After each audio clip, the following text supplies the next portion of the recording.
إذا ما قالني ربي أما استحييت تعصيني وتخفي الذنب عن خلقي وبالعصيان تأتيني فكيف أجيب يا ويحي. اتقوا الله. Have taqwa of Allah. What's taqwa? Fear. Fear of what? Allah. Fear of Allah? Good. So we can say fear of Allah. We offer you a statement of Talq ibn Habib al-Basri, may Allah bestow mercy upon his soul. As he says, at-taqwa in ta'mala ala ta'atin min Allah ala nurin min Allah tarju thawab Allah. That taqwa, as you state, fear of Allah, it is to act in obedience to Allah upon a light from Allah, meaning upon the ilm, upon knowledge from Allah, revelation. All the while, you are anticipating, you are hoping and aspiring for the mercy of Allah. وَأَن تَتْرُكَ مَعْصِيَةَ اللَّهِ عَلَى نُورٍ مِّنَ اللَّهِ تَخَافُ عِقَابَ اللَّهِ. And it is to abstain from disobedience to Allah upon a light from Allah, upon knowledge. All the while, you are fearing the punishment of Allah. That is what taqwa is. So far, so good? So then when we understand it that way, perhaps we can say taqwa is piety, or we can say that it is a state of God consciousness. You being aware of who your Lord is and your relationship to your Lord, his pleasure with you or his displeasure with you, and you are conscious of that state of being constantly. That's taqwa. And this is the order here, that we have this and that we do this. Yet, there's something that comes after this.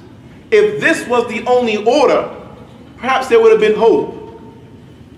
But there is a qayd that's there. There's a restriction to that taqwa in its type. Our Lord then says, haqqa tuqatih, whilst giving him his due right of that taqwa, of that piety. So not piety the way that you do it, but the order is to have piety of Allah in a way that is giving him the right of piety in the state of God consciousness that he has over you. So what's that about? Ibn Mas'ud, may Allah be pleased with him, he mentions something interesting in explaining what it means to give Allah his due right of that piety. That it is to obey Allah. And yuta' fala yu'sa. It is to obey Allah and to never disobey Allah. It is to be in a state of Allah's remembrance and to never be heedless of him. It is to be grateful for every blessing that he's bestowed upon you and to never be ungrateful, to never display ingratitude. So when this verse was revealed, the companions, they understood the meaning. So they asked the obvious, min yaqwa ala hadha? Who's the ability to have that? Who's the one that has the ability to do that? Who can claim that? Can you say that? That you've only ever obeyed Allah and you've never disobeyed him? That you have only ever been in a state of his remembrance and you're never heedless ever? Is that you?